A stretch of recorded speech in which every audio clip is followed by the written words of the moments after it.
Hi everyone, welcome back to my channel. I'm Shamira Benson, one part of Team Benson, and today it's time to come back here in my garden and start to harvest some things. Okay guys, so it is now after Hanukkah. We had a whole week of just amazing food, so that was a lot of fun and a lot of good times with family and friends and just really good food.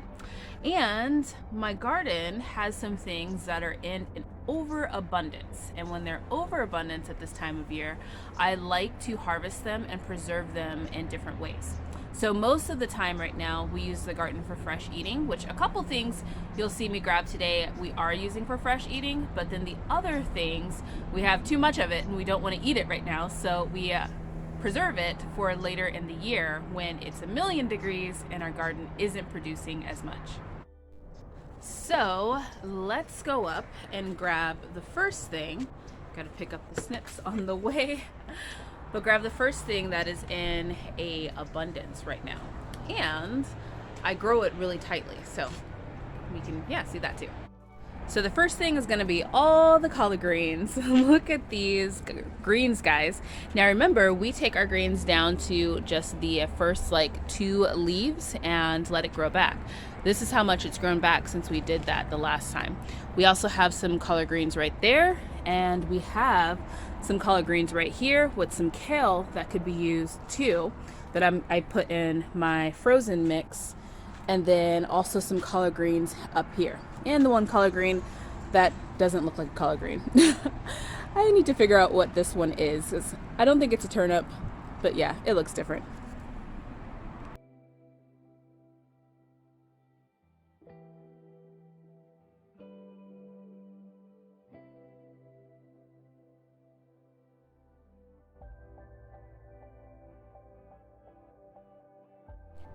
Okay guys, so I took my greens down really low, and as you can see now, you could see all those smaller greens that are going to be able to have more sun and grow. So those ones are probably going to be the next one that we harvest, and then the cycle will start again. Then these ones will be bigger, and greens just grow taller and taller and taller.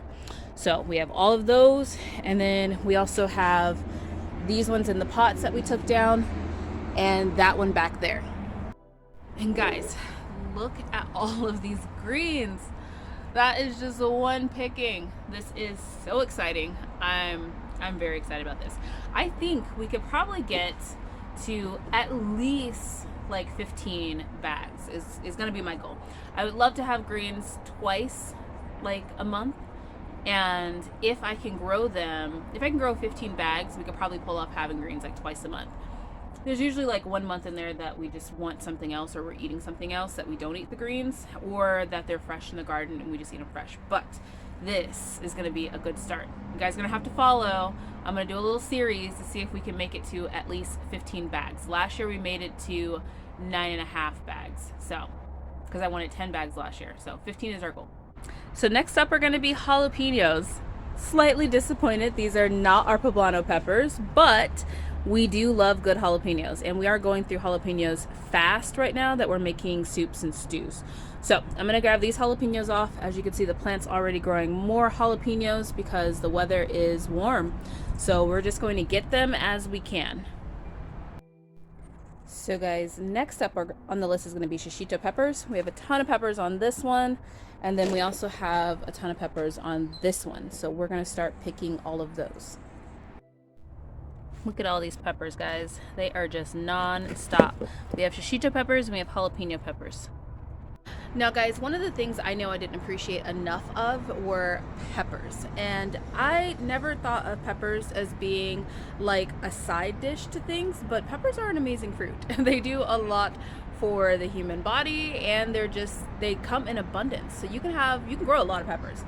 And using them as a side dish, roasted peppers or blistered peppers or stuffed peppers, all those different things you can do with all these different types of peppers. So grow your peppers. Now guys, we're not going to do a big harvest of this because we eat a lot of Swiss chard during breakfast time. So I'm going to grab a couple of these Swiss chard stems just to put into our quiche. So guys, Swiss chard is another one of those like nice, like soft kind of green leaves that cook really quickly. So if you're not having a lot of luck with spinach, which I just didn't plant enough spinach plants, like you need a lot of spinach plants to equal like a teaspoon of spinach. But if you don't have enough spinach going, use some of your Swiss chard in your quiche. It tastes delicious. You can also saute this with cherry tomatoes. We have a few of the black cherry tomatoes that from last year that we can use up because we already have those coming in, guys. They are coming in. I'm excited about it. But Swiss chard, garlic, onions, and cherry tomatoes, delicious side dish.